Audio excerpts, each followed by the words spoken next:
पूरा paper leak कांड हुआ। इसका जो सूत्रधार है, किंग पिन है, वो बिहार सरकार के एक माननीय मंत्री महोदय हैं। वही सम्राट चौधरी और विजय सिन्हा जब विपक्ष में थे जी। तो इतना बड़े बड़े डायलॉग मारते थे। अब जब अपनी सरकार में आ गए हैं तब सबके मुंह पर ताला लग गया है। ये TRE 3.0 की परीक्षा हुई थी, उसके एक दिन पहले EOU के मुताबिक प्रश्न पत्र पेन ड्राइव में आ गए थे। वो खुद जेल की हवा खा चुका है, वो अंदर की बातें जानता है। उसका कहना है कि 64वीं के बाद जितनी परीक्षाएँ हुई, उल्टे भाजपा कार्यालय में लोग जाते हैं, शिक्षक अभ्यर्थी, तो किसी पर लाठी चलती है, कोई गाली खा के लौटता है। वही तो सरकार के लोग तो चुप्पी साधेंगे ही भाई। उनको बोलने के लिए क्या है? EOU ने कहा है कि 10-10 लाख रुपए में पर्चा बिका है। जब से मैंने ये कहा है, तब से एक तरह से लगता है EOU में जैसे कि सन्नाटा छा गया। लाखों लाख शिक्षक बहाली हो रही है। थर्ड फेज की बहाली का पेपर लीक का मामला सामने निकल के आया, उसके बाद पेपर को रद्द कर दिया गया। अब जाकर सेकेंड फेज की बहाली को देखते हुए पेपर लीक की मामले सामने निकल के आ रही है, जहां पर वीरेंद्र गुप्ता नामक एक शख्स ने बड़ा खुलासा किया है। जहां पर बताया जा रहा है कि वीरेंद्र गुप्ता बड़ा माफिया रह चुका है, कई सारे पेपर लीक में संलिप्तता पाई गई है, तो वहीं कई सारे अनेक राज्यों में पेपर लीक मामले में गिरफ्तारी भी हुई है। ऐसे में वीरेंद्र गुप्ता नामक एक शख्स ने कहीं ना कहीं बड़ा खुलासा करते हुए साफ कहा है कि 64वीं के बाद से जो भी BPSC ने बहाली की है उसमें पेपर लीक का मामला सामने निकल के आया है। ऐसे में एक कंपनी का नाम भी सामने निकल के आ रहा है। अब बताया जा रहा है वो कंपनी जो है ब्लैक लिस्टेड है, लेकिन उसी को लगातार टेंडर देना बड़ा यह सवाल है। ऐसे में सेकंड फेज की बहाली को देखते हुए यह भी कहा जा रहा है कि आरा लाकर कई सारे छात्र छात्राओं को रटवाया गया था। सवाल का जवाब क्या कुछ सच्चाई है, कहीं ना कहीं इसकी लगातार EOU जांच कर रहा है। हमारे साथ बात करने के लिए बिहार के पूर्व IPS अमिताभ कुमार दास से जुड़ेंगे, बात करेंगे। अमिताभ दास जी, कैसे देख रहे हैं? शिक्षक बहाली से मुद्दा जुड़ा हुआ है, ऐसे में थर्ड फेज की बहाली को देखते हुए पेपर तो रद्द कर दिया गया, अब सेकेंड फेज की बहाली का मुद्दा आ रहा है, उसके साथ ही BPSC की अनेक बहालियों का भी मुद्दा सामने निकल के आ रहा है। देखिए, देखना क्या है, मैं तो पहले दिन से कह रहा हूँ कि ये जो पूरा पेपर लीक कांड हुआ, इसका जो सूत्रधार है, किंग पिन है, वो बिहार सरकार के एक माननीय मंत्री महोदय हैं। और मंत्री महोदय के गिरोह को और मंत्री महोदय को बचाने के लिए सारी कवायद की जा रही है। मैं दर्शकों को याद दिला दूं कि देखिए, 15 तारीख को ये TRE 3.0 की परीक्षा हुई थी, उसके एक दिन पहले EOU के मुताबिक प्रश्न पत्र पेन ड्राइव में आ गए थे। लगभग 270 लड़के लड़कियों को गिरफ्तार किया गया। इसके बावजूद जो BPSC के नए चेयरमैन बने हैं, जो परमार रवि मनु भाई हैं, उन्होंने बैठक के बाद कहा कि ठोस साक्ष्य नहीं है, मानक साक्ष्य नहीं है। अब बताइए, इससे ठोस साक्ष्य आपको क्या मिलेंगे कि 270 लड़के लड़कियां जेल चले गए, EOU ने कहा है कि 10-10 लाख रुपए में पर्चा बिका है, और आप ठोस साक्ष्य खोज रहे हैं।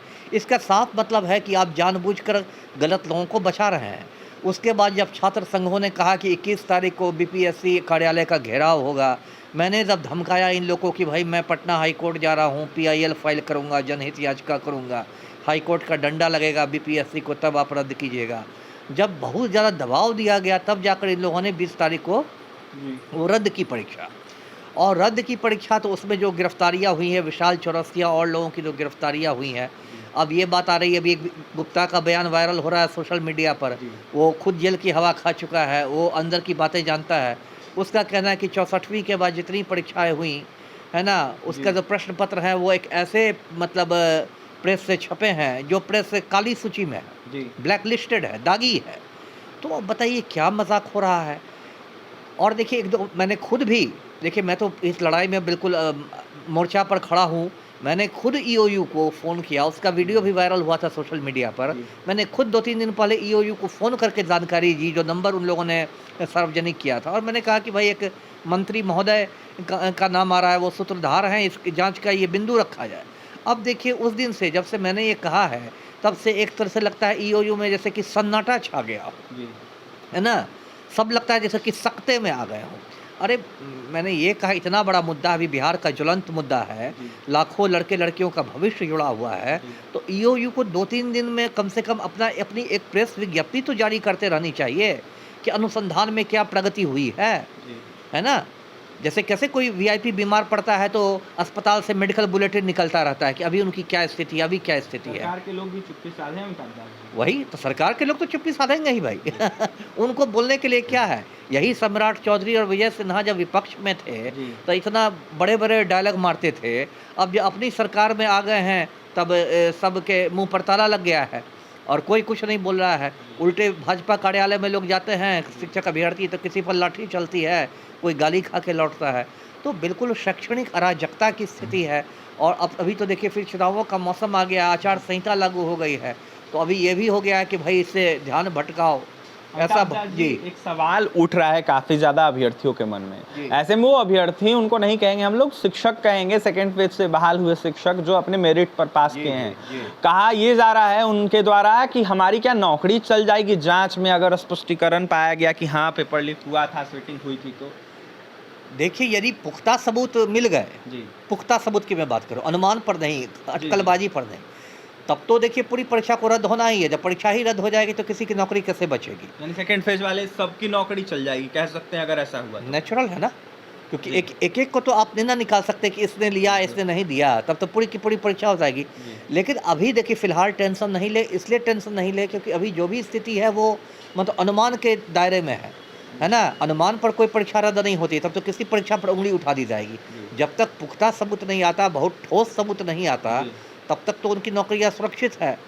और ईओयू का तो मैं जो देख रहा हूँ, चाल जो देख रहा हूँ, उस चाल से मुझे लगता नहीं है कि ये लोग कोई ठोस सबूत जुटा पाएंगे। ये लोग, अब मैं दर्शकों को याद दिला दूँ कि जब ये पूरा पेपर लीक हुआ था, तब बिहार सरकार के एक माननीय मंत्री हैं, ये अशोक चौधरी, वो कह रहे थे कि नहीं कुछ नहीं हुआ, सब ठीक ठाक है। ठीक, अरे आपको कूद के आने की क्या ज़रूरत है? एक तो आपका विभाग नहीं है, आप शिक्षा मंत्री हैं नहीं, आपको कूद के आने की क्या ज़रूरत है? इसका मतलब आप ईओयू पर एक राजनीतिक दबाव बना रहे हैं कि भाई कुछ हुआ ही नहीं है, आप कूद के क्यों आ गए थे?